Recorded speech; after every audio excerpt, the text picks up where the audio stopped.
নমস্কার। সন্ধ্যের আড্ডার বিশেষ নিবেদন অলৌকিকে আপনাদের সকলকে স্বাগত জানাই। আজকে আমরা পাঠ করব গজেন্দ্র কুমার মিত্রের লেখা উপস্থিতি। আজকের গল্পে আওয়াজ দেওয়ার জন্য ঈশানী, দেবলীনা, পিয়ালি, মৌমিতা এবং প্রতীক্ষাকে অসংখ্য ধন্যবাদ। তাহলে শুরু হতে চলেছে আজকের গল্প।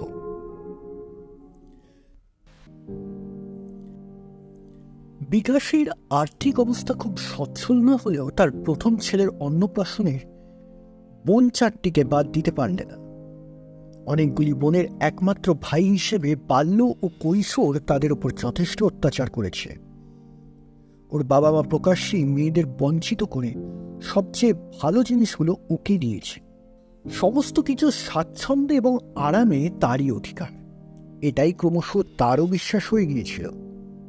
তবু সেই সব অতীত দিনগুলির বিস্মৃত ইতিহাস বোনদের প্রতি প্রীতি ভালোবাসা কোন অলক্ষ্যে জমিয়ে রেখে গেছে ওর মনের গহন গহ্বরে। বিকাশ তাই বোনেদের বাদ দিয়ে কোনো উৎসব আনন্দের কথা আজও ভাবতে পারে না।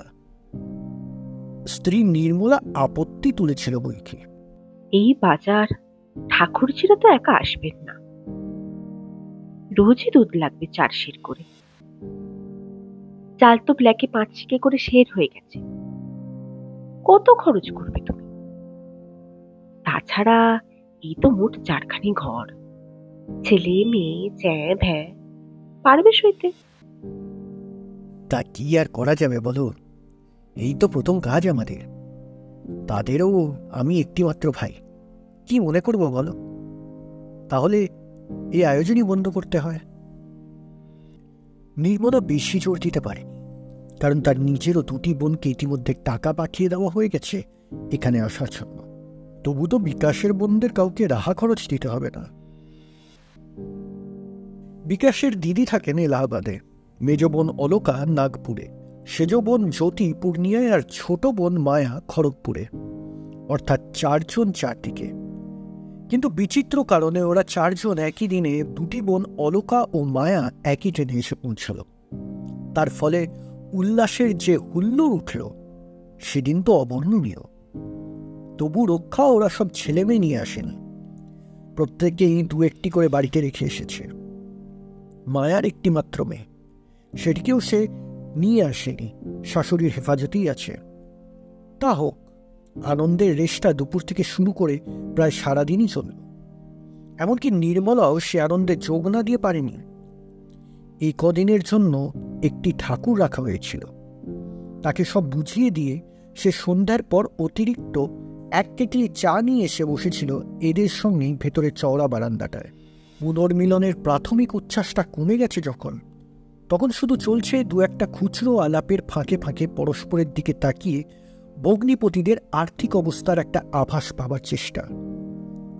সতীর নতুন জড়োয়া দুল আর মুক্তোর কণ্ঠী হয়েছে, তা অবশ্য হতে পারে।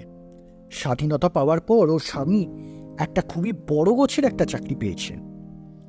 অলকার স্বামী কি সব যেন ব্যবসা করে, তার অবস্থার হদিশ পাওয়া শক্ত। অলকার গায়ে মূল্যবান গয়না এবং বাক্সে সিল্কের শাড়ির অভাব নেই, কিন্তু তার কোনোটাই খুব আধুনিক নয়। জ্যোতির বর প্রফেসর, আর্থিক অবস্থা খুব ভালো নয়, তবু তার স্বামী যে বিদ্বান আর সেই হিসেবে এদের সকলের চেয়ে বড়, এই কথাটা আকারে ইঙ্গিতে সর্বদাই প্রকাশ করতে চায় সে। মায়ার স্বামী রেলের কারখানার ফোরম্যান, সে এরই মধ্যে 2-4 বলেছে, যতই বলো আজকাল মেকানিক্যাল লাইনেই পয়সা, এটা হলো কি যন্ত্রের যুগ। চায়ের কেটলি শেষ হয়ে গেছে ইতিমধ্যে। নানা প্রসঙ্গ ছুটে ছুটে আর্থিক সঙ্গতির কথাও উঠে পড়ে। সতী কি একটা বড় মানুষই দেখাতে গিয়ে জ্যোতির কাছে ঠক্কর খায়। জ্যোতি বলে, দিদি, বড় জামাইবাবু যতই মাইনে পান, আজকালকার দিনে সংসার খরচাও তো কম নয়। চুরির পয়সা বা ঘুষের পয়সা না হলে জড়োয়া গয়না গায়ে দেওয়া যায় না, এটা তোমাকেও মানতে হবে। ব্যাপারটা দারুণ অপ্রীতিকর হয়ে উঠত যদি না এর ভেতর বিকাশ নিচে থেকে উঠে আসত। বিকাশ এসে বড় মিটসেফটায় ঠেস দিয়ে দাঁড়িয়ে সস্মিত মুখে বোনেদের লক্ষ্য করে। বোধ করি এদের মুখের চেহারায় মানসিক দুর্যোগের আভাস পেয়েই অন্য প্রসঙ্গ বাড়ে। আজ অনেকদিন পর যেন আমরা সেই ছেলেবেলায় ফিরে গেছি না, সবাই একসঙ্গে। কতকাল পরে বল? সবাই শব্দটা একটু বেশি জোর দেয় কি বিকাশ? হয়তো দেয়। উপস্থিত সকলকার চোখেই যেন বেদনার ছায়া ঘনিয়ে আসে। সতী দীর্ঘশ্বাস ফেলে একটা।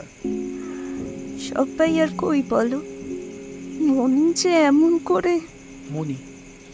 মনি নেই, মায়ার ঠিক ওপরের বনমণি। বিয়ে সব ঠিকঠাক। আগের দিন রাত্রে স্টোভ ধরাচ্ছিল সতীর খোকার দুধ গরম করবে বলে। পাশে ছিল স্পিরিটের বোতল। কখন খোকা হামাগুড়ি দিয়ে গিয়ে বোতল ফেলে দিয়েছে তা কেউ লক্ষ্যই করেনি। চোখের নিমেষে খোকাকে তুলে ধরেছে মনি, কিন্তু নিজেকে আর বাঁচাতে পারেনি। রেশমের শাড়ি জ্বলে উঠেছিল মুহূর্তের মধ্যে। দিশেহারা সতী কি করবে বুঝতে না পেরে এক বালতি ঠান্ডা জল ঢেলে দিয়েছিল। তার ফল যা হবার তাই হলো। হাসপাতালে গিয়ে মোটে 1 ঘন্টা বেঁচেছিল বেচারি। কিন্তু হঠাৎ সবাই চমকে উঠল। এ কি, সতী আর নির্মলার মধ্যে এই ফাঁকটা এতক্ষণ ছিল কি? এরা সবাই কাছাকাছি ঘেঁষাঘেঁষি করে চায়ের কেটলি আর কাপগুলোকে কেন্দ্র করে গোল করে বসেছিল। তার মধ্যে কোনো ফাঁক তো ছিল না, রাখা সম্ভব নয়।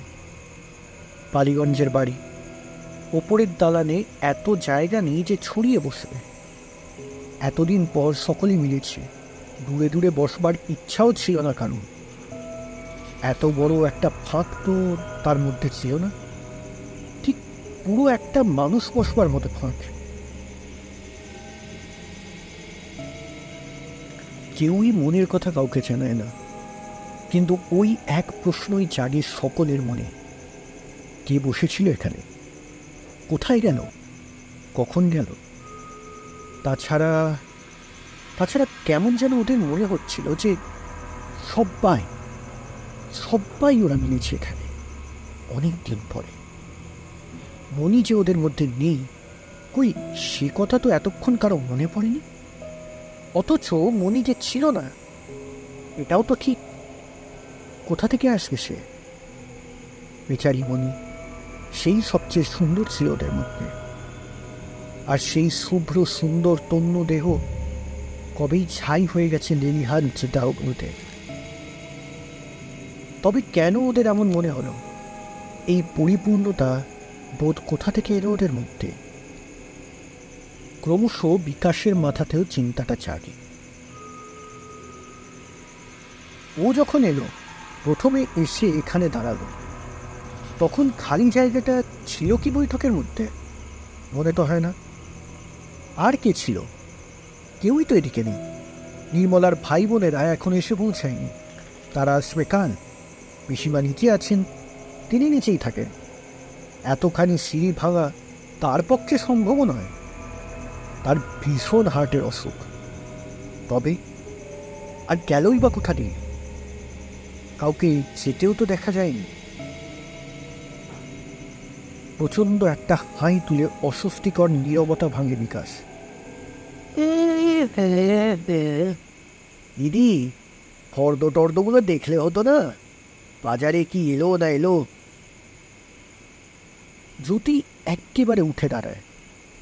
তাই চলো দিদি, সত্যি সব দেখা উচিত ছিল এতক্ষণে। সবাই নেমে আসে নিচে।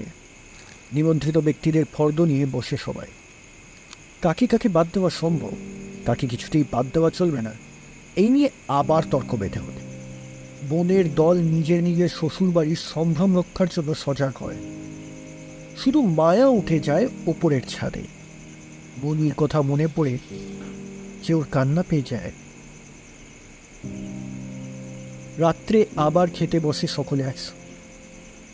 বিকাশের খাওয়া হয়ে গিয়েছিল ছেলেপুলেদের সঙ্গে। ছেলেদের ঘুম পাড়িয়ে রেখে এসে গভীর রাত্রিতে এরা 5 জন খেতে বসল। নির্মলা আর 4 বোন। খাবারের চেয়ে গল্পগুজবই যেন বেশি ঝোঁক। সুতরাং সত্যি সত্যি যখন খাওয়া শেষ করে এরা উঠে দাঁড়ালো তখন রাত 12টা বেজে গেছে। থমথম করছে রাত। ঝি বসে বসে ঢুলছিল। এরা আছাতে ওঠে তাকে দেখে দিল। সে এঁটো বাসন ঘরে তুলে রেখে দালান ধুয়ে শুতে যাবে। ওর আর ঠাকুরের খাওয়া ইতিমধ্যে শেষ হয়ে গিয়েছিল। বৌদি, কি রে হরির মা? নির্মলা ব্যস্ত হয়ে এগিয়ে এলো। তোমরা কজন খেলে বলো তো বাবু? তোর কি ঘুমের ঘরে সব গুলিয়ে গেল নাকি? আমরা 5 জনই তো ছিল, আর কজন খাবে? ততক্ষণে আরও দুজন এসে গেছে। হরির মা নিঃশব্দে আঙুল দিয়ে এঁটো থালাগুলোর দিকে দেখিয়ে দিল। 6খানা থালা, 6 জনের খাওয়ার চিহ্ন স্পষ্ট। ও ক্ষণ কারোর মুখ দিয়ে কথা বেরোল। অনেকক্ষণ পর নির্মলা শুধু বলে উঠল, সে কি? তারপর কত কটা যন্ত্রচালিতের মতো সে আঙুল দিয়ে নিজেদের একবার গুনে নিল, যেন এরকম ভুল হওয়া সম্ভব। 6টা থালা, 12টা বাটি, সব থালাতেই আহারের চিহ্ন স্পষ্ট। মাছের কাঁটা, ডালের বাটি, অবশিষ্ট ডাল, রুটির টুকরো। ভুল হবার কোনো কারণই নেই। ততক্ষণে নতুন ঠাকুর এসে দাঁড়িয়েছে। ঠাকুর, তুমি কথালা খাবার দিয়েছ? নির্মলা প্রশ্ন করে। কেন বৌদি, 5 থালা? বলতে বলতেই তারও নজর পড়ল। সে কি, আপনারা তো 5 জনই, 5 থালাই তো বেড়েছে মনে হচ্ছে। তাছাড়া ও নতুন মানুষ, যদি ভুল করে দিয়েই থাকে, খেয়ে গেল কে? বলি, বাইরের লোক, চোর টোর কেউ আসেনি তো? দুগ্গা দুগ্গা। ধুর পাগল, আমরা এতগুলো লোকে বসে খেলুম, অন্য কেউ এলে টের পেতুম না? আগে নেটো বাসন ছিল না তো? না তো, আমি সরকি পেরে ধুয়ে মুছে পরিষ্কার করে দিয়েছিলুম। বাসন তো আমাদের। নিচে একটা গন্ডগোলের আভাস পেয়ে বিকাশ নেমে এলো। কি হয়েছে, ব্যাপার কি? সব শুনে প্রথম তারই মুখ শুকিয়ে উঠল। আশ্চর্য এই যে সন্ধ্যের ঘটনাটা তার আগে মনে হল। এরা এত বিস্মিত হয়েছিল যে অন্য কিছু ভাববার কোনো কারণ আছে তার মাথায়ও আসেনি। যাকে এখন এই রাত্রিরে আর অত গবেষণা করে কাজ নেই, চলো সব শুয়ে পড়বে। রাত প্রায় 1টা বাজে, বাসন তো আর চুরি যায়নি, নিশ্চয়ই কোথাও কোনো ভুল হয়েছে। বিকাশ একরকম জোর করেই ওদের ঠেলে উপরে নিয়ে গেল।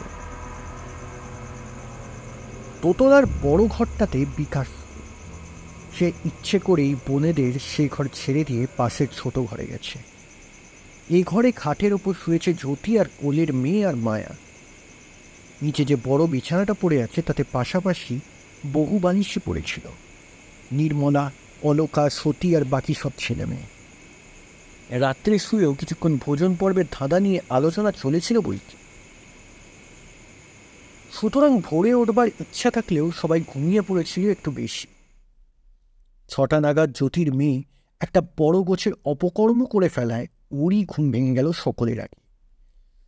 সে মেয়ের কাঁথা প্রবৃত্তি সামলে তাকে কোলে তুলে নিয়ে একটা হাই তুলে নিদ্রাতুর দৃষ্টিতে নিচে তাকালো। তখনও ঘুমে তার চোখ যেন জুড়ে আছে। আর একটু ঘুমোতে পারলে বাঁচে সে। এই তো এত ছেলে মেয়ে এখনো ঘুমোচ্ছে, তার মেয়েরই যত রাজ্যের পদভ্যাস।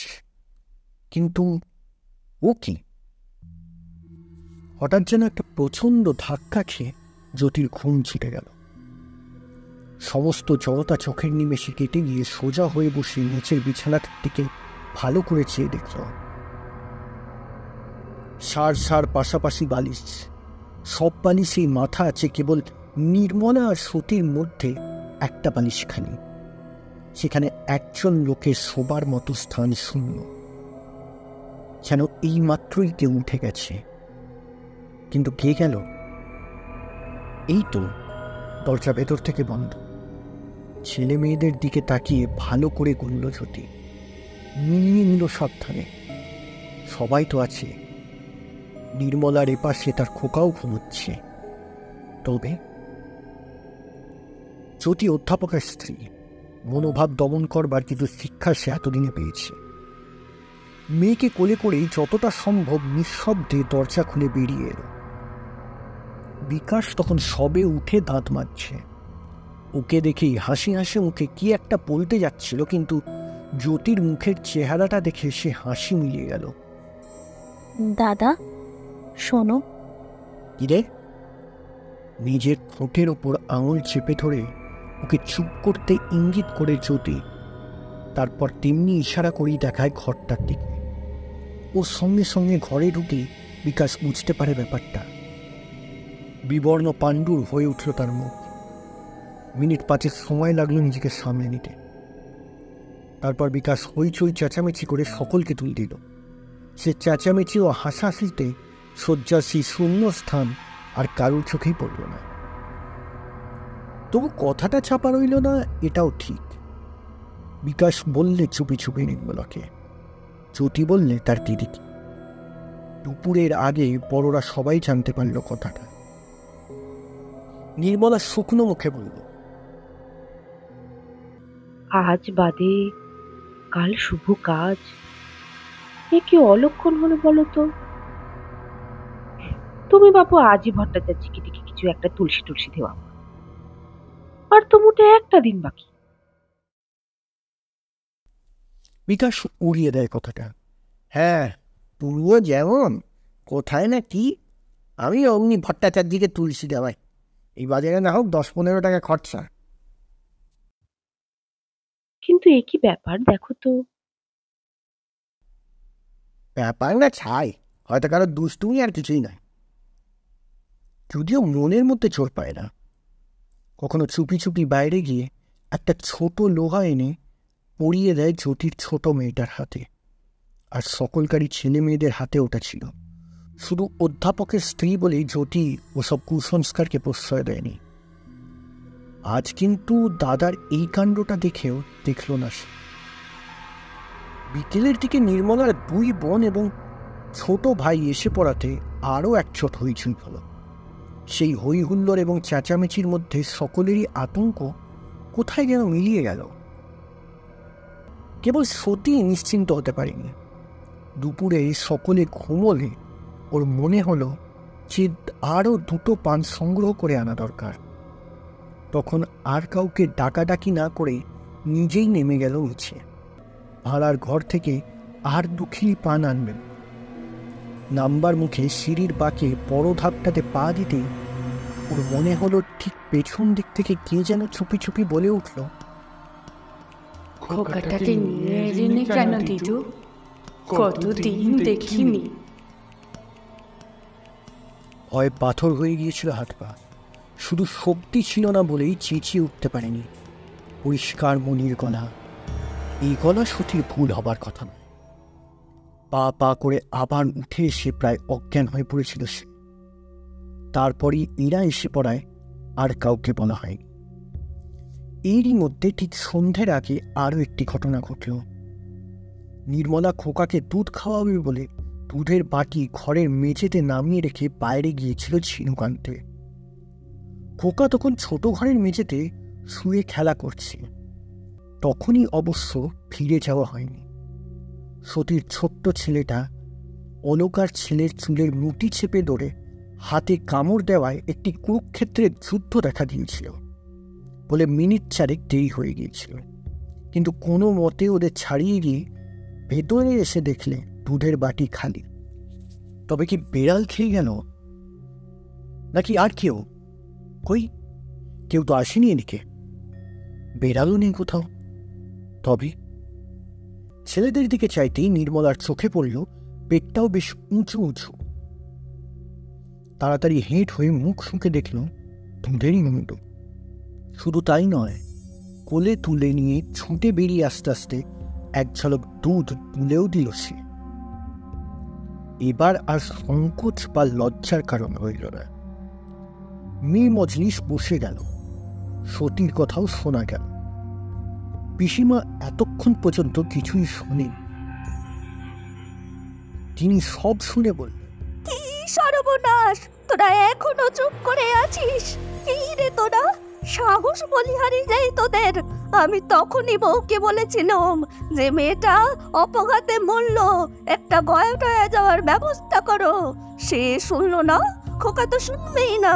ওরা হলো সাহেব মানুষ, এখন হলো তো। সর্বসম্মতিক্রমে স্থির হলো যে কাল নান্দি মুখে বসবার আগেই অন্তত নারায়ণকে 108টি তুলসী দেওয়াতে হবে ভট্টাচার্যকে দিয়ে। বিকাশ আর আপত্তি করতে সাহস করল না। সকলেরই গা ছমছম করছে, কিন্তু কে জানে কেন মায়ার ভয়ের চেয়ে দুঃখ হচ্ছে বেশি। বেচারি মনে কত স্বাদ, কত আহ্লাদ, কত কামনা অসম্পূর্ণ রেখে সে বিয়ের আগের দিন চলে গেল। সে বেঁচে থাকলে আজকের দিন কত আনন্দই করত। তারও তো স্বাদ চায় ওদের সঙ্গে বসে হুল্লোড় করতে, সবাই মিলে বসে চা খেতে, শুতে, গল্প করতে। নির্মলার ছেলে তো তারও ভাইপো, প্রথম ভাইপো। তাকে যদি দুধ খাওয়াবার শখ হয়েই থাকে তো দোষ দেওয়া যায় কি মনিকে? আর সতীর খোকা, তার জন্যই প্রাণটা গেল বেচারির। তার ওপর টানও স্বাভাবিক। এরা যে কেন এত ভয় পাচ্ছে মায়া তা বোঝে। কান্না পাচ্ছিল মায়ার মনির কথা মনে করে। সে এক সময় এদের মজলিস থেকে উঠে নিঃশব্দে ছাদে চলে গেল। পরিশ্রম নেই, কিন্তু ক্লান্তিতে পা অবসন্ন। কোনো মতে দেহটাকে টানতে টানতে নিয়ে যায় সে। অন্ধকার ছাদ, তবু ভয়ের কোনো কারণ নেই। আশেপাশে বহু বাড়ির ছাদই মানুষ আছে, আলো জ্বলছে সব বাড়িতেই। একফালি রাস্তার আলো এসে পড়ছে ছাদের চিনে কোঠার দেওয়ালে। অনেকক্ষণ দাঁড়িয়ে রইল মায়া একভাবে, ভাবতে লাগলো মনির কথাই। দুবোন ওরা পিঠোপিঠি, খুব ভাবছিল দুজনে, একসঙ্গে খাওয়া, বসা, শোয়া সব। তবু এখন যেন সতীর দিকেই টানটা বেশি মনির।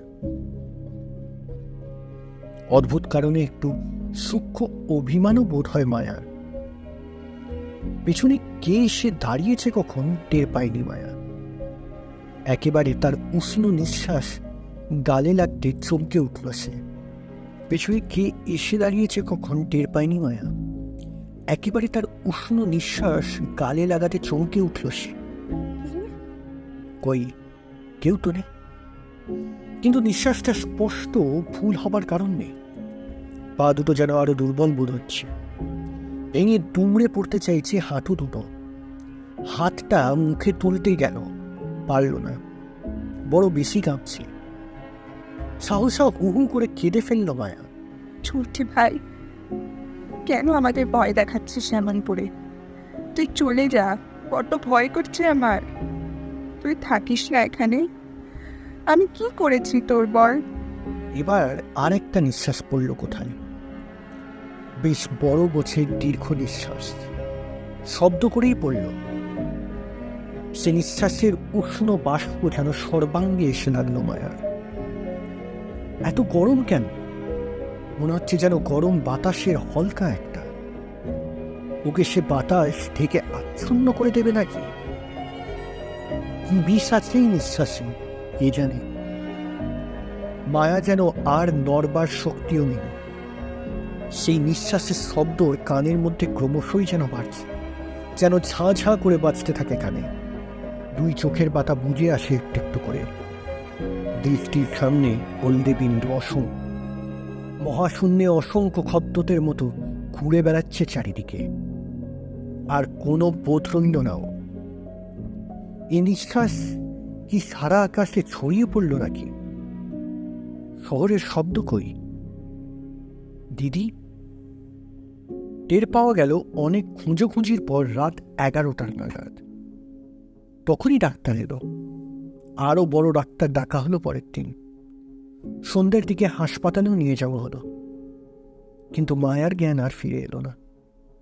যেদিন অন্নপ্রাশন হওয়ার কথা ছিল তার পরের দিনই সন্ধ্যার সময় মায়া অজ্ঞান অবস্থাতেই তার শেষ নিঃশ্বাস ত্যাগ করল।